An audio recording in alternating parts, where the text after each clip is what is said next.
Hello everyone, welcome to Trending Exam Way to Success. Myself Komal. As you know, हम आपके साथ लाए हैं समसामयिक घटना चक्र की सीरीज और इस सीरीज में हम पॉलिटी को chapter wise previous year questions के थ्रू कवर करेंगे। आपको पता है कि अभी तक हमने इस सीरीज में पॉलिटी के 22 चैप्टर्स कंप्लीट कर लिए हैं और ये आज का हमारा 23 चैप्टर हम स्टार्ट करेंगे। तो चलिए दोस्तों स्टार्ट करते हैं। आज का हमारा चैप्टर जो है चैप्टर नंबर 23। आज इस चैप्टर 23 में आप देखेंगे संसदीय अधिनियम। आप देखेंगे कि जो पार्लियामेंट होती है वह प्रशासन के लिए कितने अधिनियम बनाती है। आप सभी को पता है कि भारतीय समाज में कुछ अमानवीय परंपराएं चली आ रही थी पहले से, जैसे कि सती प्रथा और दहेज प्रथा। तो ऐसी अमानवीय परंपराओं को रोकने के लिए संसद ने, पार्लियामेंट ने कुछ अधिनियम बनाए हैं और कानून बनाए हैं। और भी इस प्रकार के कई अधिनियम हैं जो पार्लियामेंट के द्वारा बनाए गए हैं किसी न किसी अपराध को रोकने के लिए। क्वेश्चन नंबर 1 यहाँ पर आपसे पूछा गया है कि किस वर्ष में खाद्य मिलावट निवारण अधिनियम पहली बार लागू हुआ था। भारतीय संसद के द्वारा जो एक अधिनियम बनाया गया था, खाद्य मिलावट निवारण अधिनियम, जो खाद्य पदार्थों में जो मिलावट होती थी उन सबको रोकने के लिए एक अधिनियम बनाया था, खाद्य मिलावट निवारण अधिनियम। तो इस अधिनियम को पहली बार भारत में कब लागू किया गया था? ऑप्शन ए 1951 में, ऑप्शन बी 1954 में, ऑप्शन सी 1964 में और ऑप्शन डी 1956 में। तो यहाँ पर आप देखेंगे कि जो आपके चारों ऑप्शन दिए गए हैं चारों के चारों इनकरेक्ट हैं। जो खाद्य मिलावट निवारण अधिनियम था यह बना तो 1954 में था, लेकिन ये लागू एक साल बाद हुआ था, 1955 में हुआ था, जो आपके किसी भी ऑप्शन में नहीं दिया गया है। अगर आपसे यहाँ पर यह पूछा जाता कि किस वर्ष बना था तो आपका ऑप्शन बी करेक्ट होता, लेकिन यहाँ पर आपसे पूछा गया है कि किस वर्ष लागू हुआ था, तो इसलिए आपके चारों के चारों ऑप्शन इनकरेक्ट है। तो चलिए इसके एक्सप्लेनेशन देखते हैं।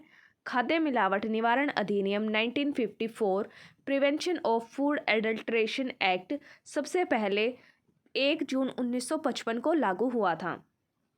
तो जो ये खाद्य मिलावट निवारण अधिनियम है यह बनाया गया था 1954 में, लेकिन एक साल बाद लागू हुआ था 1955 में। क्वेश्चन नंबर 2 यहाँ पर आपको बताना है सिविल अधिकार संरक्षण अधिनियम 1955 के अधीन में सभी दंडनीय अपराध हैं। ऑप्शन ए संज्ञेय तथा अजमानतीय, ऑप्शन बी संज्ञेय तथा संक्षिप्त विचारणीय, ऑप्शन सी असंज्ञेय तथा जमानतीय और ऑप्शन डी असंज्ञेय तथा शमनीय। तो यहाँ पर आपका ऑप्शन बी करेक्ट है। संज्ञेय तथा संक्षिप्त विचारणीय प्रकृति के होते हैं सिविल अधिकार संरक्षण अधिनियम। सिविल अधिकार संरक्षण अधिनियम 1955 की धारा नंबर 15 के जो सभी अपराध आते हैं वो संज्ञेय तथा संक्षिप्त विचारणीय प्रकृति के होते हैं, यानी कि इन अपराधों के ऊपर विचार किया जा सकता है। और इस अधिनियम के अंतर्गत 1955 की जो ये अधिनियम है, इस अधिनियम के अंतर्गत अपराध का विचारण प्रथम श्रेणी में न्यायिक मजिस्ट्रेट के द्वारा होता है। और जो महानगर होते हैं, बड़े बड़े नगर होते हैं जैसे दिल्ली बॉम्बे हो गए, इनमें जो अपराध होते हैं उनके मामले में मेट्रोपॉलिटन जो मजिस्ट्रेट होते हैं इनके द्वारा इनकी सुनवाई की जाती है। मतलब इनका विचार इनके मेट्रोपॉलिटन मजिस्ट्रेट के द्वारा किया जाता है। क्वेश्चन नंबर 3 सिविल अधिकार संरक्षण अधिनियम 1955 के अंतर्गत अपराध का विचारण किस न्यायालय के द्वारा किया जाता है? आपको बताना है कि जो सिविल अधिकार संरक्षण अधिनियम है 1955, इसके अंतर्गत जो अपराध आते हैं उन पर विचार कौन करता है या फिर किस न्यायालय के द्वारा इनके ऊपर विचार किए जाते हैं? ऑप्शन ए सत्र न्यायालय, ऑप्शन बी प्रथम श्रेणी न्यायिक मजिस्ट्रेट। तो यहाँ पर आपका ऑप्शन बी बिल्कुल करेक्ट है। जो सिविल अधिकार संरक्षण अधिनियम है 1955, इसके अंडर में जितने भी अपराध आते हैं उन अपराधों के ऊपर विचार प्रथम श्रेणी के न्यायिक मजिस्ट्रेट के द्वारा किया जाता है। तो यहाँ पर आपका ऑप्शन बी बिल्कुल करेक्ट है। आगे देखेंगे क्वेश्चन नंबर 4 सिविल अधिकार संरक्षण अधिनियम 1955 के अंतर्गत सभी दंडनीय अपराध हैं। ऑप्शन ए संज्ञेय तथा संक्षिप्त विचारणीय, संज्ञेय तथा अशमनीय, ऑप्शन सी असंज्ञेय तथा जमानतीय और ऑप्शन डी में दिया गया है असंज्ञेय तथा शमनीय। तो यहाँ पर आप देखेंगे कि जो आपका ऑप्शन ए और ऑप्शन बी है वो दोनों के दोनों करेक्ट है, क्योंकि जो सिविल अधिकार संरक्षण अधिनियम है इसके अंदर जो अपराध होते हैं वो दंडनीय होते हैं, संज्ञेय और संक्षिप्त विचारणीय प्रकार के अधिकार होते हैं, और आप इसे संज्ञेय और अशमनीय भी कह सकते हैं। तो इसलिए आपका ऑप्शन ए भी करेक्ट है और ऑप्शन बी भी आपका करेक्ट है। सिविल अधिकार संरक्षण अधिनियम 1955 के अंतर्गत सभी दंडनीय अपराध संज्ञेय तथा संक्षिप्त विचारणीय और संज्ञेय तथा अक्षमनीय होते हैं। तो यहाँ पर इसलिए आपका ऑप्शन ए भी करेक्ट है और ऑप्शन बी भी करेक्ट है। क्वेश्चन नंबर 5, सिविल अधिकार संरक्षण अधिनियम 1955 के अधीन सभी अपराध किस प्रकृति के होते हैं। आपको डैश में जो डैश दिया गया है इसमें इनमें से फिल करना है कि जो सिविल अधिकार संरक्षण अधिनियम 1955 है इसके अंदर में जितने भी अधिकार आते हैं वह किस प्रकार के होते हैं। ऑप्शन ए संज्ञेय, ऑप्शन बी जमानतीय, ऑप्शन सी शमनीय और ऑप्शन डी कारावास या फिर जुर्माना दोनों से दंडनीय। तो यहाँ पर आप देखेंगे कि जो आपका ऑप्शन ए है और ऑप्शन डी दोनों के दोनों ऑप्शन आपके करेक्ट हैं। सिविल अधिकार संरक्षण अधिनियम 1955 के अंदर में जितने भी अधिकार आते हैं वो सभी संज्ञेय होते हैं, कारावास और जुर्माना दोनों में दिया जाता है। तो आपका ऑप्शन ए भी करेक्ट है और ऑप्शन बी भी करेक्ट है।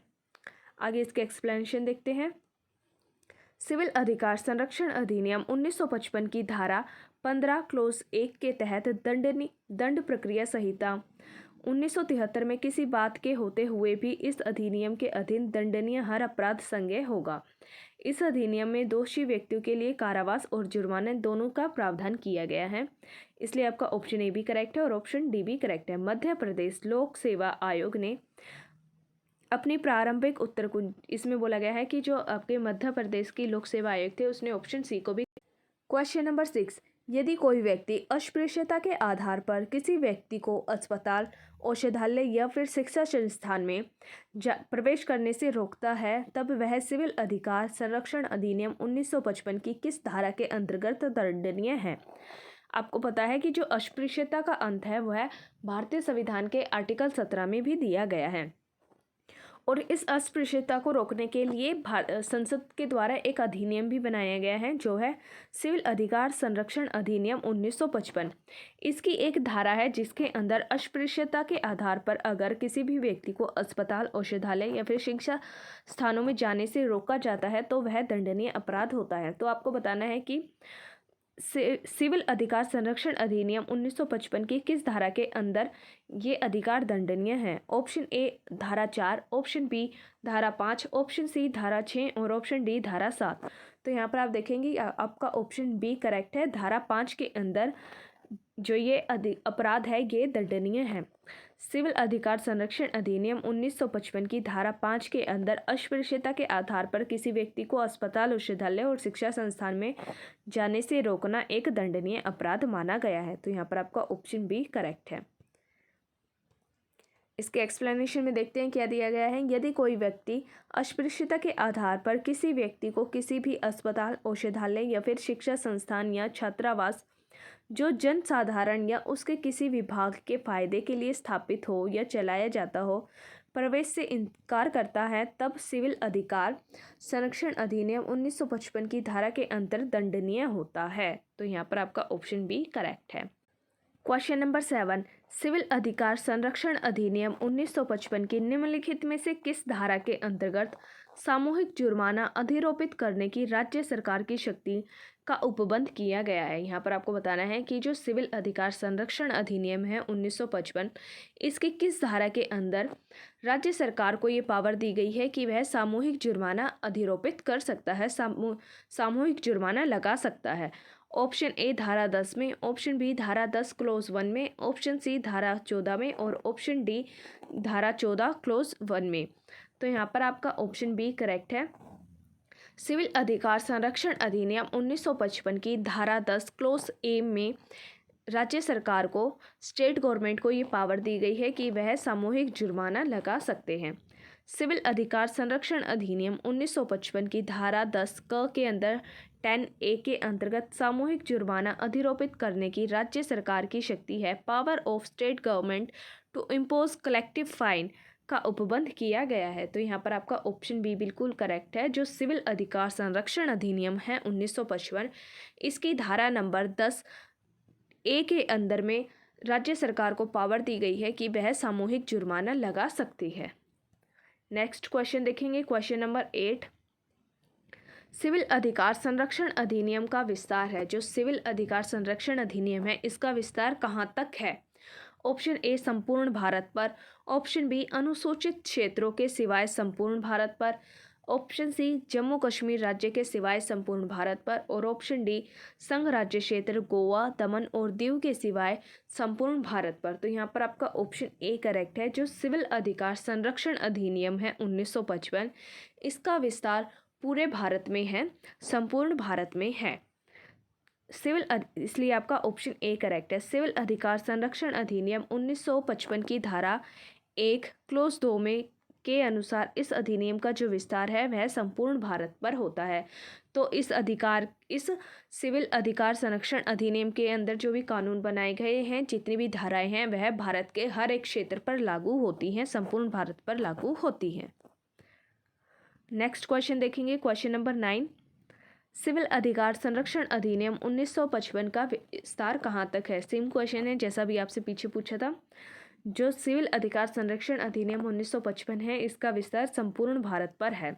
इसके द्वारा जितने भी अधिनियम बनाए गए हैं, जो भी कानून बनाए गए हैं, वह भारत के हर एक क्षेत्र पर लागू होते हैं, संपूर्ण भारत पर लागू होते हैं। तो यहाँ पर आपका ऑप्शन ए बिल्कुल करेक्ट है। आगे बढ़ेंगे, क्वेश्चन नंबर 10। सिविल अधिकार संरक्षण अधिनियम 1955 की निम्नलिखित में से किस धारा के अंतर्गत कंपनियों के द्वारा किए गए अपराध का उपबंध किया गया है? यहाँ पर आपको बताना है कि जो सिविल अधिकार संरक्षण अधिनियम है 1955, इसके किस धारा के अंदर कंपनियों के द्वारा जो अधिकार दिए गए हैं उनके बारे में प्रोविज़न है। ऑप्शन ए धारा 10, ऑप्शन बी धारा 12, ऑप्शन सी धारा 14 और ऑप्शन डी धारा 16। तो यहाँ पर आपका ऑप्शन सी करेक्ट है। ऑप्शन सी धारा 14 के अंदर सिविल अधिकार संरक्षण अधिनियम 1955 की धारा 14 के अंदर कंपनियों के द्वारा अपराध का प्रोविज़न दिया गया है। सिविल अधिकार संरक्षण अधिनियम 1955 की धारा 14 के अंतर्गत कंपनियों के द्वारा अपराध ऑफेंसेस बाय कंपनीज का उपबंध किया गया है। तो जितने भी कंपनियों के द्वारा अपराध किए जाते हैं उन्हें धारा 14 के अंदर में रखा गया है। Question number 11। सिविल अधिकार संरक्षण अधिनियम 1955 के अंतर्गत कंपनियों के द्वारा अपराध किए जाने की दशा में कौन उत्तरदायी होता है? यहाँ पर आपको बताना है कि जो सिविल अधिकार संरक्षण अधिनियम 1955 है, इसके अंदर जो कंपनियों के द्वारा अपराध किए जाते हैं उनके लिए उत्तरदायी कौन होता है, रिस्पॉन्सिबल कौन होता है? ऑप्शन ए निदेशक, कंपनी का जो निदेशक होता है। ऑप्शन बी कंपनी का मैनेजर, प्रबंधक। ऑप्शन सी में दिया गया है सचिव और ऑप्शन डी में दिया गया है उपरोक्त सभी। ऑप्शन सी सचिव और ऑप्शन डी उपरोक्त सभी। तो यहाँ पर आपका ऑप्शन डी करेक्ट है, उपरोक्त सभी। सिविल अधिकार संरक्षण अधिनियम 1955 के अंदर जो कंपनियों के द्वारा अपराध किए जाते हैं उसके लिए सचिव, प्रबंधक और निदेशक ये सभी उत्तरदायी होते हैं, ये सभी आंसरेबल होते हैं। सिविल अधिकार, इसलिए आपका यहाँ पर ऑप्शन डी करेक्ट था। सिविल अधिकार संरक्षण अधिनियम 1955 की धारा 14 क्लोज 1 के अंदर यदि इस अधिनियम के तहत अपराध करने वाला व्यक्ति कंपनी हो, यानी कि जिसने अपराध किया है वह कोई कंपनी है, तो ऐसा हर व्यक्ति जो अपराध किए जाने के समय उस कंपनी के कारोबार के संचालन के लिए उस कंपनी का भार साधक और उस कंपनी के प्रति उत्तरदायी था, उस अपराध का दोषी समझा जाएगा। यानी कि उस कंपनी के अंदर जो भी मैनेजमेंट देख रहा था, जो भी उस कंपनी का हेड था, वो सभी उस अपराध के लिए दोषी समझे जाएंगे। धारा 14(2) के अनुसार जहां इस अधिनियम के अधीन कोई अपराध कंपनी के किसी निदेशक या प्रबंधक, सचिव या अन्य अधिकारी की सम्मति से किया गया हो, वहां भी उस अपराध के लिए दोषी समझे जाएंगे। मतलब कंडीशन कोई भी हो, अगर कंपनी के द्वारा कोई अपराध हुआ है तो उसके लिए ये सभी व्यक्ति जो हैं, जैसे सचिव, प्रबंधक और निदेशक, ये सभी दोषी समझे जाएंगे। Question number 12। कब न्यायालय सिविल अधिकार संरक्षण अधिनियम 1955 की धारा 12 के अंतर्गत उपधारणा करेगा कि अपराध अस्पृश्यता के आधार पर कारित किया गया है? आपको बताना है कि कब ऐसी कंडीशन होती है कि सिविल अधिकार संरक्षण अधिनियम 1955 की धारा 12 के अंतर्गत में न्यायालय उपधारणा करता है कि जो अपराध है वह अस्पृश्यता के आधार पर किया गया है।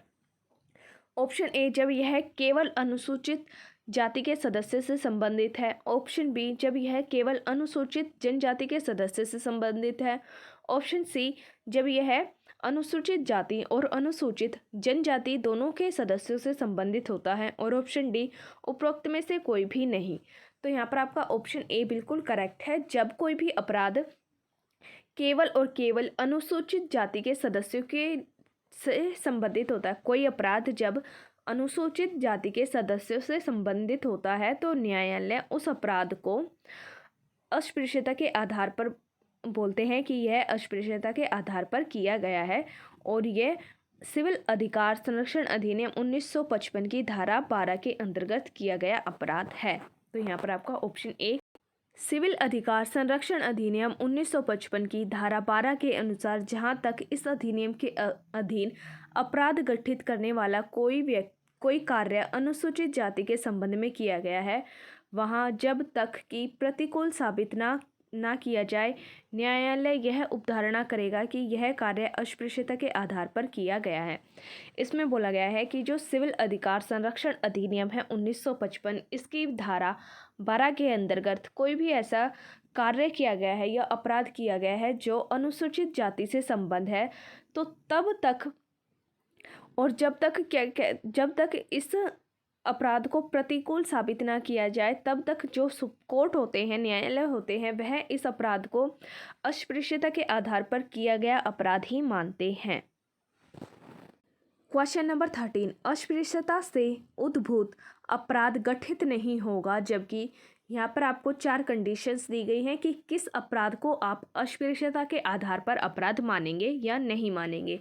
ऑप्शन ए, अभियुक्त का कार्य, यानी कि जो अपराध करने वाला व्यक्ति होता है वह अभियुक्त का कार्य जनसाधारण के किसी अनुभाग के व्यक्तियों के फायदे के लिए सृष्ट एक पूर्व न्याय के अधीन फायदे के उपभोग करने के संबंध में हो।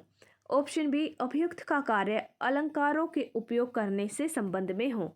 ऑप्शन सी, अभियुक्त के अपराध कारित करने में सक्षम नहीं हुए हो, यानी कि जो अपराधी है उसने कोई अपराध किया हो और वो सफल ना हुआ हो।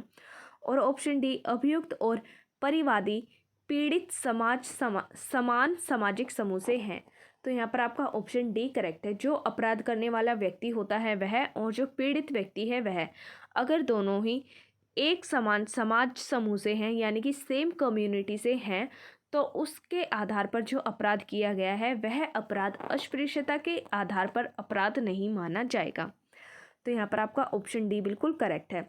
सिविल अधिकार संरक्षण अधिनियम 1955 में कुछ प्रावधान दिए गए हैं और इन प्रावधानों के तहत ये बोला गया है कि जो अस्पृश्यता के आधार पर अपराध किए जाते हैं, अगर वह जो अपराध करने वाला व्यक्ति है वह और जो पीड़ित व्यक्ति है वह दोनों एक समान सामाजिक समूह से हैं, तो यह अपराध नहीं माना जाएगा।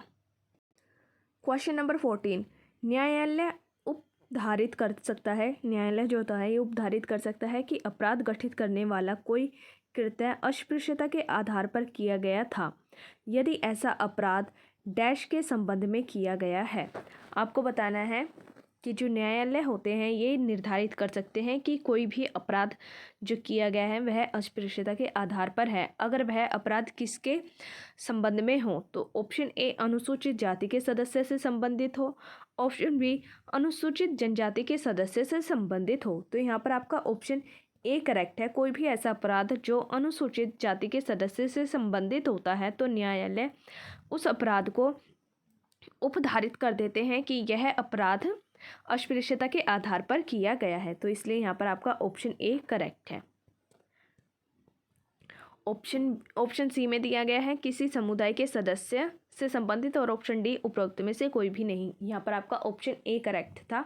कोई भी ऐसा अपराध जो अनुसूचित जाति के सदस्यों से संबंधित होता है तो न्यायालय उस अपराध को निर्धारित कर देते हैं कि यह अपराध अस्पृश्यता के आधार पर किया गया है। तो यहाँ पर आपका ऑप्शन ए बिल्कुल करेक्ट है। सिविल अधिकार संरक्षण अधिनियम 1955 की धारा 12 के तहत न्यायालय उपधारित कर सकता है कि अपराध गठित करने वाला कोई कार्य कृत्य अस्पृश्यता के आधार पर किया गया था यदि ऐसा अपराध अनुसूचित जाति के सदस्य से संबंधित होता है। तो अस्पृश्यता का उन्मूलन संविधान के आर्टिकल 17 में भी दिया गया है। जो अस्पृश्यता है इसको ख़त्म करने का यानी कि उन्मूलन के बारे में भारतीय संविधान के आर्टिकल 17 में दिया गया है। क्वेश्चन नंबर 15,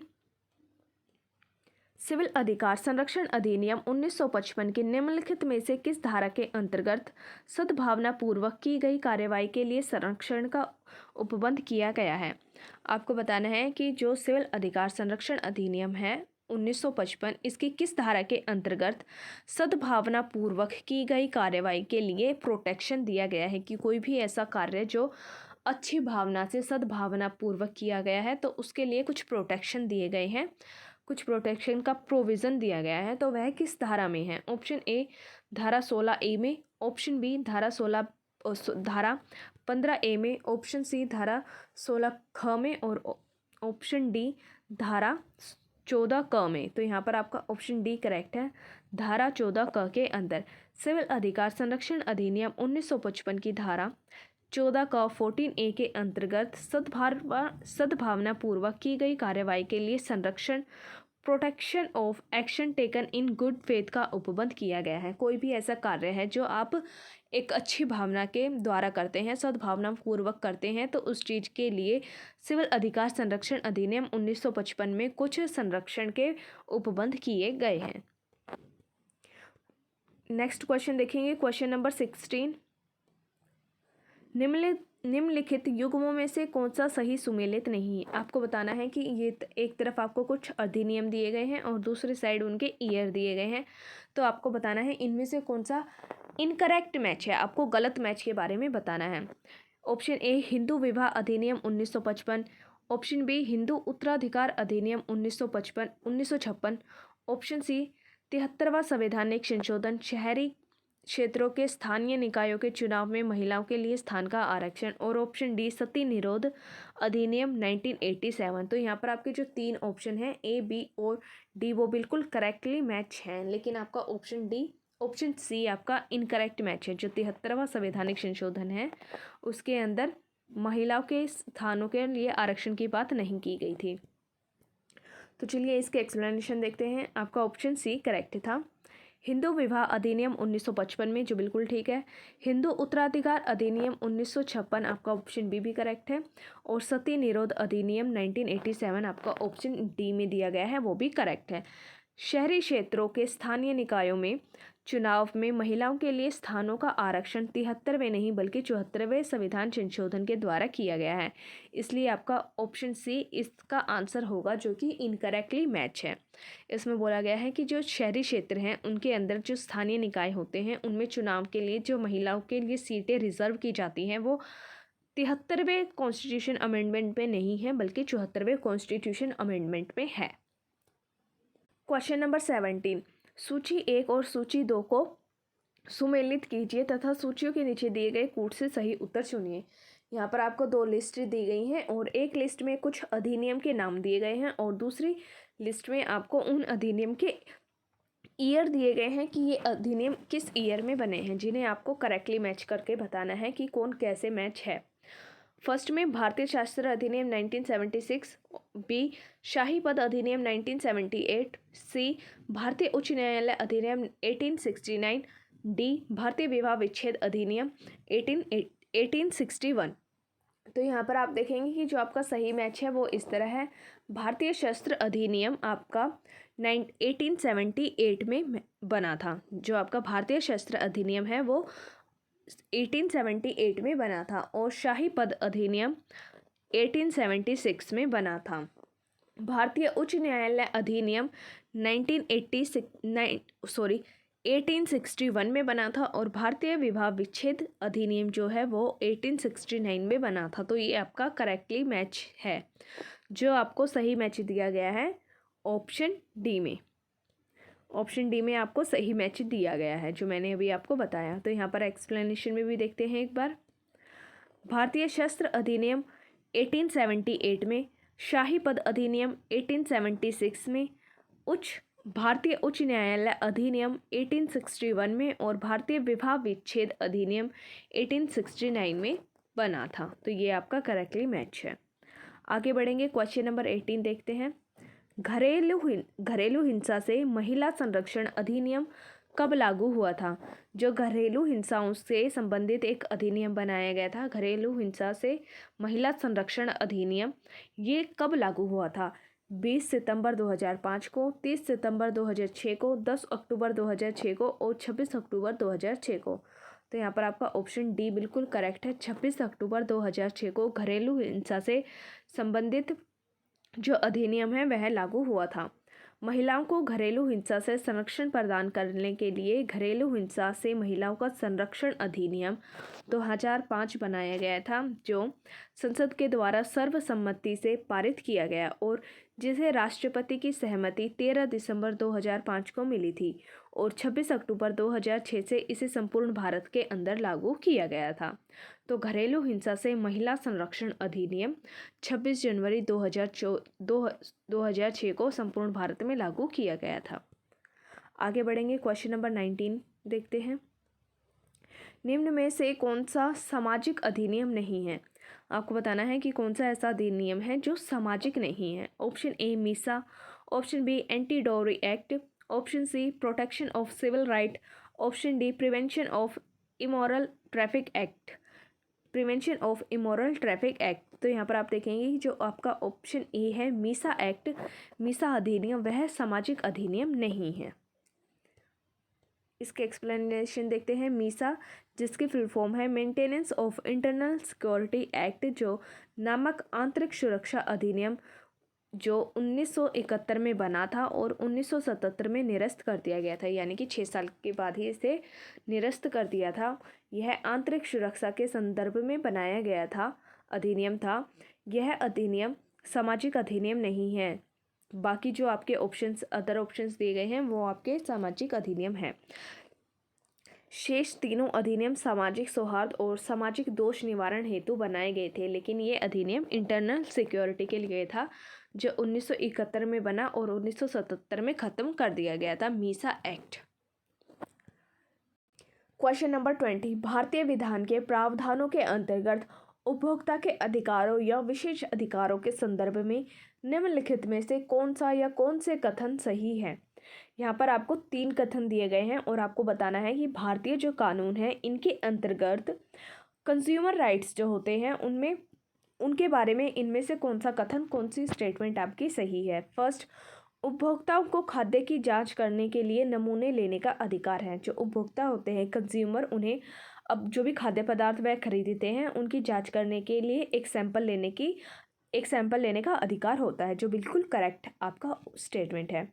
सेकंड में दिया गया है कि उपभोक्ता यदि उपभोक्ता मंच में अपनी शिकायत दर्ज करता है तो इसके लिए उसे कोई फीस नहीं देनी होती है। ये आपकी सेकंड स्टेटमेंट इनकरेक्ट है, आपको फीस देनी पड़ती है जांच के लिए, तो इसलिए आपकी सेकंड स्टेटमेंट इनकरेक्ट है। आगे आपकी थर्ड स्टेटमेंट देखेंगे। उपभोक्ता की मृत्यु हो जाने पर उसका वैधानिक उत्तराधिकारी उसकी ओर से उपभोक्ता मंच में शिकायत दर्ज कर सकता है। जो आपका थर्ड स्टेटमेंट भी बिल्कुल सही है।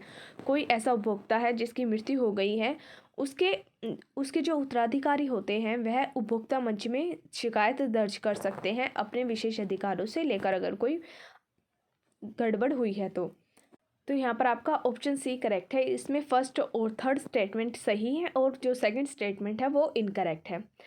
वर्ष 1986 में संसद के द्वारा उपभोक्ताओं के अधिकार के संरक्षण के लिए उपभोक्ता संरक्षण अधिनियम बनाया गया था 1986। इसके तहत उपभोक्ताओं को खाद्य की जांच करने के लिए नमूने लेने का अधिकार था और उपभोक्ता गड़बड़ी पाए जाने पर उपभोक्ता फोरम में अपनी शिकायत भी दर्ज कर सकते हैं। इसके लिए उसे निर्धारित फीस देनी पड़ती है और सेकंड स्टेटमेंट में क्या बोला था कि उन्हें फ़ीस देनी नहीं पड़ती, तो इसलिए आपकी सेकंड स्टेटमेंट गलत है क्योंकि उन्हें निर्धारित फ़ीस देनी पड़ती है। यदि उपभोक्ता की मृत्यु हो जाती है तो उसे वैधानिक उत्तराधिकारी को यह अधिकार है कि वह उपभोक्ता मंच में अपनी शिकायत दर्ज कर सकता है, तो इसलिए आपकी फर्स्ट स्टेटमेंट भी करेक्ट है और थर्ड भी करेक्ट है, सेकंड आपकी incorrect. Question number 21। Criminal tribes act सर्वप्रथम कब अधिनियमित हुआ था? आपको बताना है कि जो क्रिमिनल ट्राइब्स एक्ट है वह सबसे पहले कब अधिनियमित हुआ था, कब बना था। ऑप्शन ए 1952 में, ऑप्शन बी 1924 में, ऑप्शन सी 1871 में और ऑप्शन डी 1911 में। तो यहाँ पर आपका ऑप्शन सी करेक्ट है। क्रिमिनल ट्राइब्स एक्ट सबसे पहले 1871 में 1871 में बना था। आपका ऑप्शन सी करेक्ट है। क्रिमिनल ट्राइब्स एक्ट सर्वप्रथम 1871 में अधिनियमित हुआ था और यह प्रारंभ में उत्तर भारत के अधिकांश क्षेत्रों में लागू किया गया था। सबसे पहले जो ये भारत के उत्तर भारत के जो क्षेत्र हैं वहाँ पर लागू किया गया था। क्वेश्चन नंबर 22, अनुसूचित जाति और अनुसूचित जनजाति अत्याचार निवारण अधिनियम 1989 प्रवृत्त हुआ था। आपको बताना है कि जो अनुसूचित जाति और अनुसूचित जनजाति अत्याचार निवारण अधिनियम है जो कि 1989 में बनाया गया था, वह कब प्रवृत्त हुआ था, कब लागू हुआ था। ऑप्शन ए 1 जुलाई 1989 को, ऑप्शन बी 30 जनवरी 1990 को, ऑप्शन सी 30 जुलाई 1989 को और ऑप्शन डी 1 जनवरी 1990 को। तो यहाँ पर आपका ऑप्शन बी करेक्ट है, 30 जनवरी 1990 को प्रवृत्त हुआ था। अनुसूचित जाति और अनुसूचित जनजाति अत्याचार निवारण अधिनियम 1989 को राष्ट्रपति के द्वारा 11 सितंबर 1989 को स्वीकृति प्रदान की गई थी और यह अधिनियम 30 जनवरी 1990 को प्रवृत्त हुआ था, यानी कि लागू हुआ था। Move to next question. Question number 23, अनुसूचित जाति और अनुसूचित जनजाति के किस अधिनियम के अंतर्गत अत्याचार निवारण कानून लागू किया गया है। मतलब जो ये अधिनियम था किस ईयर में बनाया गया था। अनुसूचित जाति और अनुसूचित जनजाति अधिनियम किस अधिनियम के अंतर्गत अत्याचार निवारण कानून लागू किया गया था। ऑप्शन ए अधिनियम 1990, ऑप्शन बी अधिनियम 1989, ऑप्शन सी अधिनियम 1992 और ऑप्शन डी 1991। तो यहाँ पर आपका ऑप्शन बी करेक्ट है, अधिनियम 1989 अनुसूचित जाति और अनुसूचित जनजाति के अत्याचार निवारण अधिनियम 1989 में बना था। क्वेश्चन नंबर 24, अनुसूचित जाति और अनुसूचित जनजाति अत्याचार निवारण अधिनियम 1989 में कुल कितनी धाराएं हैं।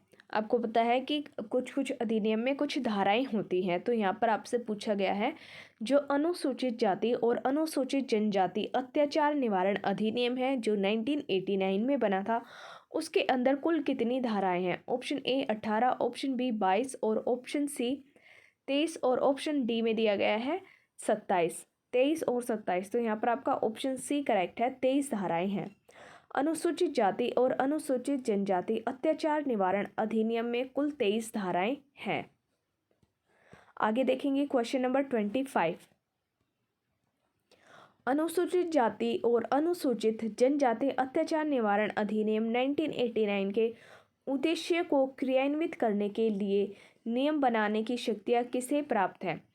आपको यहाँ पर बताना है कि जो अनुसूचित जाति और अनुसूचित जनजाति अत्याचार निवारण अधिनियम है 1989 में जो बना था, उनके उद्देश्य को लागू करने के लिए जो शक्तियाँ दी गई हैं, जो नियम बनाए गए हैं, उन्हें लागू करने का अधिकार किसे है। ऑप्शन ए राज्य सरकार को, ऑप्शन बी केंद्र सरकार को, ऑप्शन सी राज्य और केंद्र दोनों सरकारों को और ऑप्शन डी सर्वोच्च न्यायालय को। तो यहाँ पर आपका ऑप्शन बी बिल्कुल करेक्ट है, केंद्र सरकार को यह अधिकार है कि वह अनुसूचित जाति और अनुसूचित जनजाति अत्याचार निवारण अधिनियम 1989 के अंदर जितने भी नियम बनाए गए हैं उन्हें लागू कर सकती है।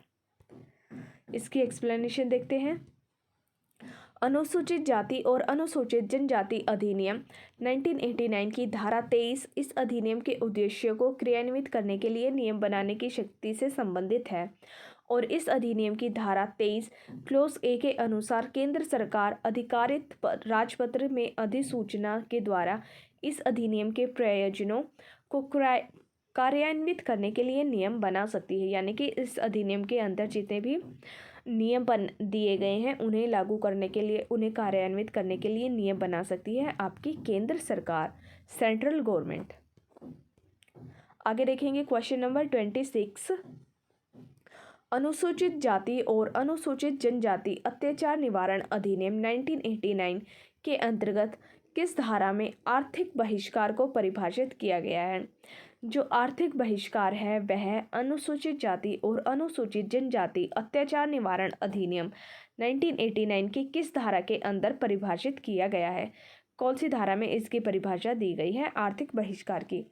ऑप्शन ए धारा 2B, ऑप्शन बी धारा 2BC और ऑप्शन सी धारा 2 ख और ख और च, और ऑप्शन डी में दिया गया है धारा सेकंड ख और छ। तो यहाँ पर आपका ऑप्शन बी करेक्ट है। अनुसूचित जाति और अनुसूचित जनजाति अत्याचार निवारण अधिनियम 1989 की जो धारा 2 और सब क्लोज ख और ग है, उसके अंदर आर्थिक बहिष्कार की परिभाषा दी गई है। अनुसूचित जाति और अनुसूचित जनजाति अत्याचार निवारण अधिनियम 1989 में 2016 में संशोधन के द्वारा अंतस्थापित धारा 2 क्लोज ख और क्लोज ग, क्लोज बी और क्लोज सी में आर्थिक बहिष्कार इकोनॉमिक बॉयकॉट की परिभाषा दी गई है। क्वेश्चन नंबर 27, अनुसूचित जाति और अनुसूचित जनजाति अत्याचार निवारण अधिनियम 1989 के अधीन किसी लोक सेवक के द्वारा अगर कोई अपराध हो जाता है तो धारा 3 के अधीन अपराध किए जाने पर कम से कम दंड का प्रावधान है। आपको यहाँ पर बताना है कि जो अनुसूचित जाति और अनुसूचित जनजाति अत्याचार निवारण अधिनियम है 1989, इसके अंडर में अगर किसी लोक सेवक से कोई अपराध हो जाता है तो धारा 3 के अंदर उस अपराध के लिए कितने समय का दंड दिया गया है, कितना दंड दिया गया है। ऑप्शन ए 3 महीने का, ऑप्शन बी 6 महीने, ऑप्शन सी 1 साल और ऑप्शन डी उपरोक्त में से कोई नहीं। तो यहाँ पर आपका ऑप्शन सी करेक्ट है, 1 साल का दंड दिया गया है, कम से कम 1 साल का दंड का प्रावधान किया गया है।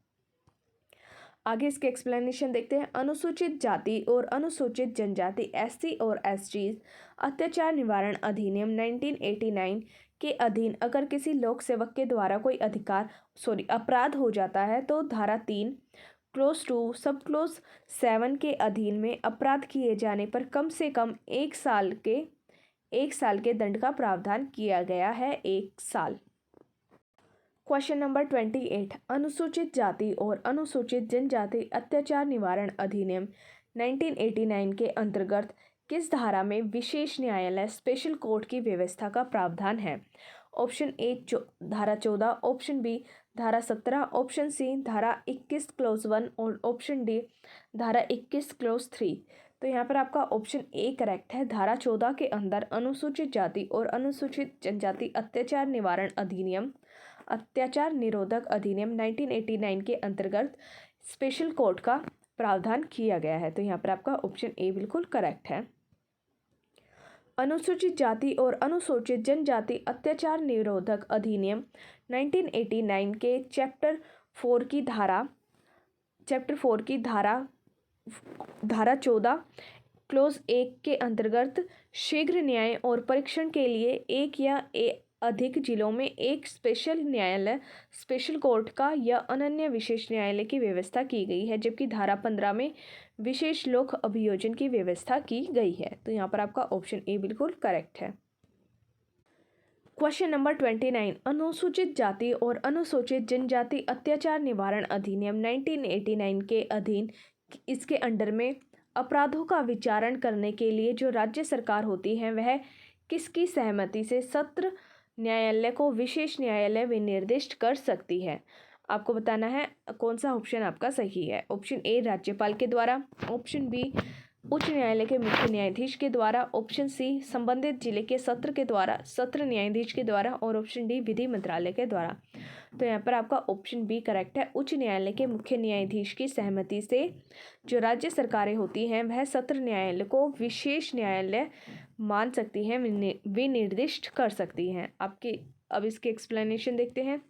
अनुसूचित जाति और अनुसूचित जनजाति अत्याचार निवारण अधिनियम 1989 की धारा 14 क्लोज ए के अंडर में जो अपराध होते हैं उनका विचारण करने के लिए राज्य सरकारें स्टेट गवर्नमेंट उच्च न्यायालय के मुख्य न्यायाधीश की सहमति से सत्र न्यायालय जो सेशन कोर्ट्स होते हैं को विशेष न्यायालय भी निर्दिष्ट कर सकती है, सेशन कोर्ट को स्पेशल कोर्ट बना सकती है।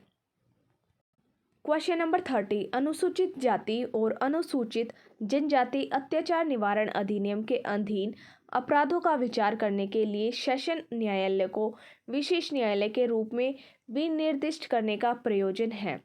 आपको बताना है कि जो अनुसूचित जाति और अनुसूचित जनजाति अत्याचार अधिनियम है उसके अधीन जो अपराध होते हैं उनका विचारण करने के लिए सेशन कोर्ट्स को स्पेशल कोर्ट में विनिर्दिष्ट करने का प्रयोजन किया जाता है। वह कैसे किया जाता है।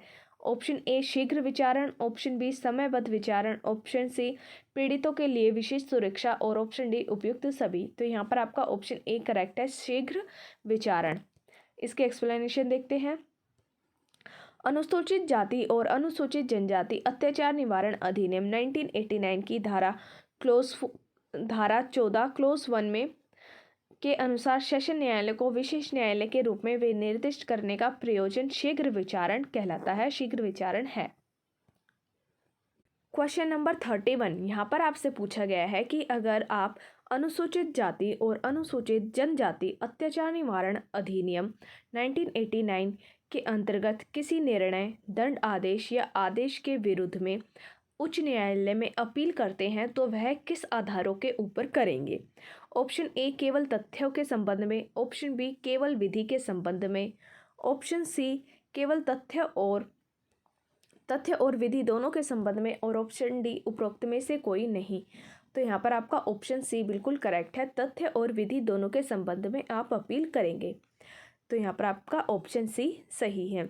अनुसूचित जाति और अनुसूचित जनजाति अत्याचार निवारण अधिनियम 1989 की धारा 14A के अंतर्गत दंड प्रक्रिया संहिता 1973 में किसी बात के होते हुए भी किसी विशेष न्यायालय या किसी अनन्य विशेष न्यायालय के किसी निर्णय, दंड आदेश या आदेश जो अंतर्वर्ती आदेश नहीं होता है उसके विरुद्ध में अपील तथ्य और विधि दोनों के संबंध में की जाएगी और ये अपील उच्च न्यायालय में होती है।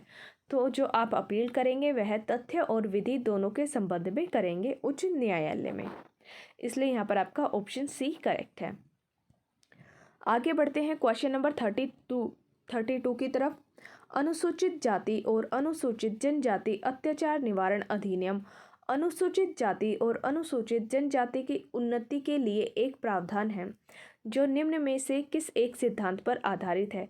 यहाँ पर आपको बताया गया है कि जो ये एक्ट बना है अनुसूचित जाति और अनुसूचित जनजाति अत्याचार निवारण अधिनियम 1989, यह जो अनुसूचित जाति और अनुसूचित जनजाति होते हैं इनकी उन्नति के लिए इनके अंदर प्रावधान है।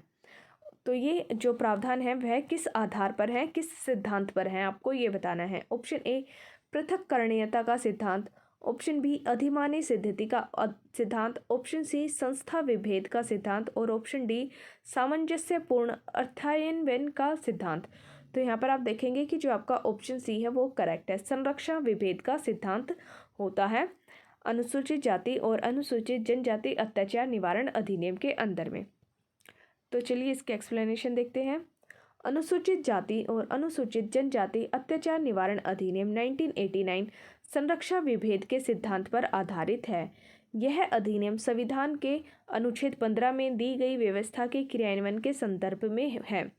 इस अनुच्छेद में संरक्षण विभेद का सिद्धांत निर्गत होता है। तो जो आपके अधिनियम है, एक्ट है अनुसूचित जाति और अनुसूचित जनजाति अधिनियम अत्याचार निवारण अधिनियम 1989, यह संरक्षण और विभेद के सिद्धांत पर आधारित अधिनियम है। क्वेश्चन नंबर 33 अनुसूचित जाति और अनुसूचित जनजाति अत्याचार निवारण अधिनियम 1989 के अंतर्गत में सामूहिक जुर्माना अधिरोपित और वसूल करने की शक्ति किसे प्राप्त है। आपको पता है कि अनुसूचित जाति और अनुसूचित जनजाति अत्याचार निवारण अधिनियम 1989 के अंदर में जो अपराध किए जाते हैं उनके ऊपर दंड भी दिया जाता है और जुर्माना भी लिया जाता है। तो जो सामूहिक जुर्माना अधिरोपित करने का अधिकार है और उसे वसूल करने का अधिकार किसे दिया गया है। ऑप्शन ए जिला मजिस्ट्रेट को, ऑप्शन बी राज्य सरकार को, ऑप्शन सी विशेष न्यायालय को और ऑप्शन डी उच्च न्यायालय को। तो यहाँ पर आपका ऑप्शन बी बिल्कुल करेक्ट है, राज्य सरकार को यह अधिकार है कि वह सामूहिक जुर्माना अधिरोपित भी कर सकता है, यानी कि उनके ऊपर लगा भी सकता है और उसे वसूल भी कर सकता है। दोनों अधिकार राज्य सरकार को दिए गए हैं। अनुसूचित जाति और अनुसूचित जनजाति अत्याचार निवारण अधिनियम 1989 की धारा 16 के अंतर्गत सामूहिक जुर्माना लगाने का, अधिरोपित करने का और उसे वसूल करने की जो शक्ति है वह राज्य सरकार के पास है, स्टेट गवर्नमेंट के पास है। Move to next question. अनुसूचित जाति और अनुसूचित जनजाति निवारण अत्याचार निवारण अधिनियम 1989 के अधीन में अपराध अभियोजन में न्यायालय निम्न में से क्या उपधारित कर सकता है। आपको बताना है कि जो अनुसूचित जाति और अनुसूचित जनजाति अत्याचार निवारण अधिनियम है 1989, इसके अंडर में जो अपराध होते हैं, अपराध अभियोजन में जो कोर्ट्स होते हैं वह क्या उपधारित कर सकते हैं, क्या निर्धारित कर सकते हैं। ऑप्शन ए दुष्प्रेक्षण, ऑप्शन बी सामान्य आशय, ऑप्शन सी सामान्य उद्देश्य और ऑप्शन डी उपरोक्त सभी। तो यहाँ पर आपका ऑप्शन डी बिल्कुल करेक्ट है। जो न्यायालय होते हैं वह दुष्प्रेरण, सामान्य आशय और सामान्य उद्देश्य ये तीनों उपधारित कर सकते हैं। तो इसलिए आपका ऑप्शन डी करेक्ट है, उपरोक्त सभी। आगे इसके एक्सप्लेनेशन देखेंगे। अनुसूचित जाति और अनुसूचित जनजाति अत्याचार निवारण अधिनियम 1989 की धारा 8 के अधीन में अपराध अभियोजन के मामले में न्यायालय दुष्प्रेरण, सामान्य आशय और सामान्य उद्देश्य इन सभी को उपधारित कर सकता है। इसलिए आपका ऑप्शन डी करेक्ट है, जिसमें उपरोक्त सभी दिया गया है। आगे बढ़ते हैं क्वेश्चन नंबर 35 की तरफ। अनुसूचित जाति और अनुसूचित जनजाति अधिनियम 1989 की निम्नलिखित में से किस धारा के अंदर भारतीय दंड संहिता के कतिपय उपबंधों का लागू होना उपबंधित है। यहाँ पर आपसे पूछा गया है कि जो आपका अधिनियम है अनुसूचित जाति और अनुसूचित जनजाति अधिनियम 1989, इसकी कौन सी धारा के अंदर भारतीय दंड संहिता के कुछ उपबंध हैं जो लागू होते हैं। ऑप्शन ए धारा 12, ऑप्शन बी धारा 10, ऑप्शन सी धारा 6 और ऑप्शन डी धारा 8। तो यहाँ पर आपका ऑप्शन सी बिल्कुल करेक्ट है। धारा 6 के अंदर जो उपबंध है वो लागू होते हैं। तो आगे इसके एक्सप्लेनेशन देखते हैं। अनुसूचित जाति और अनुसूचित जनजाति अधिनियम 1989 की धारा 6 के अंदर में भारतीय दंड संहिता इंडियन पीनल कोड की कुछ धाराओं के लागू किए जाने का प्रावधान है और इसके तहत भारतीय दंड संहिता 1860 की धारा 34 और 149 149 के उपबंध तथा भारतीय दंड संहिता चैप्टर 3 और चैप्टर 4, चैप्टर 5A और चैप्टर 23 के उपबंध लागू होते हैं।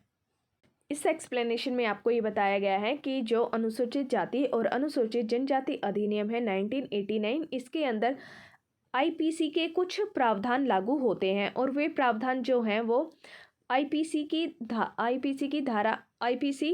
1860 की धारा जो 34 है और धारा 149 के कुछ उपबंध है वो सभी, और आईपीसी के जो चैप्टर 3 है, चैप्टर 4, चैप्टर 5, चैप्टर 5A और चैप्टर 23, इन सब के अंदर जो उपबंध दिए गए हैं वह अनुसूचित जाति और अनुसूचित जनजाति अधिनियम 1989 की धारा 6 के अंदर लागू होते हैं। Question number 36। अनुसूचित जाति और अनुसूचित जनजाति अत्याचार निरोधक अधिनियम 1989 के अंतर्गत में किए गए अपराधों की जांच के लिए जो अधिकारी होते हैं वह कितने समय के अंदर, कितने दिनों के अंदर अपनी रिपोर्ट सौंपते हैं। ऑप्शन ए 15 दिनों में, ऑप्शन बी 20 दिनों में, ऑप्शन सी 25 दिनों में और ऑप्शन डी 30 दिनों में। तो यहाँ पर आपका जो आंसर देखेंगे आपका कोई भी ऑप्शन सही नहीं है।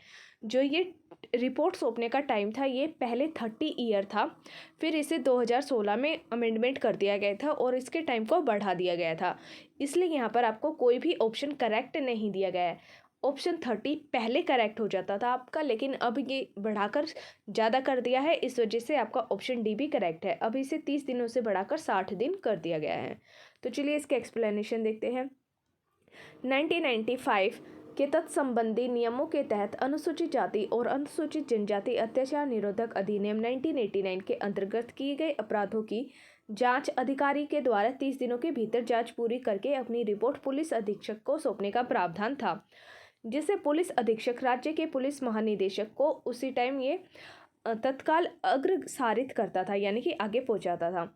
तथापि फिर 2016 में इन नियमों में कुछ संशोधन हुए, इसमें के तहत यह प्रावधान किया गया कि ऐसे अपराधों के लिए जांच अधिकारी उच्च प्राथमिकता पर जांच पूरी करेगा और पुलिस अधीक्षक को प्रस्तुत करेगा, जो बाद में रिपोर्ट को तुरंत राज्य सरकार को पुलिस महानिदेशक या पुलिस आयुक्त को भेजेगा और संबंधित पुलिस थाने को भारसाक 60 दिनों की अवधि के, आपको यहाँ पर बताया गया है कि 60 दिनों की अवधि, इस अवधि में जांच की अवधि भी सम्मिलित होती है के भीतर विशेष न्यायालय या अनन्य विशेष न्यायालयों में आरोप पत्र फाइल करेगा। तो यहाँ पर आपको पहले 30 दिन दिया गया था, जिसे 2016 में अमेंड करके 60 दिन कर दिया गया था।